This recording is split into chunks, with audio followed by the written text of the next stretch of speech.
Albert Einstein, the icon of genius. Why? Because he figured out E equals mc squared? Because he didn't like socks? Nope, because he came up with the most powerful idea in science, general relativity. His masterpiece is now 100 years old, and while the physicists are partying, the rest of us are left wondering what the f*** it's all about. Well, here goes. At 26, he figured out nothing less than a new theory of space and time. It led to a nifty way of simplifying physics by treating space and time as one thing, space-time. But Albert was just warming up. He wasn't happy with Isaac Newton's mysterious force of gravity. Naturally, he started work on his own theory. And sure enough, he cracked it. Mass causes space-time to curve. The natural motion of things is to follow the simplest path through space-time. But since objects with mass curve space-time, stuff moves towards the most massive object. That's what you feel as gravity. It's warped space and time that's keeping your feet on the ground. Warped space. Might sound too sci-fi to be true.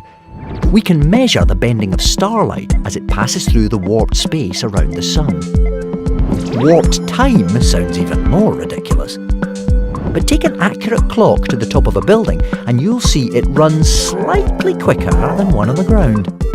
That's because as you move away from the centre of the planet, space and time are less warped. Most amazing of all, Einstein's theory told us that our universe has a beginning. Everything is expanding out from a hot, dense origin 13.8 billion years ago. But here's the catch. We've spotted that the universe is expanding faster than Albert's theory predicts. Could the old genius be wrong? To stick with his idea, we've had to invent a made-up energy, dark energy, to account for the speedy expansion. And we've had to assume there's an exotic form of dark matter we haven't detected yet either.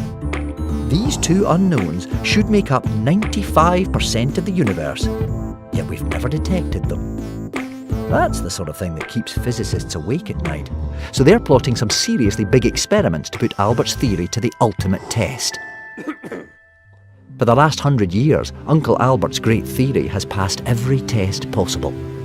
If it succeeds again, physicists will party. If they find its limits and it finally fails, they'll party too. Physicists are funny like that.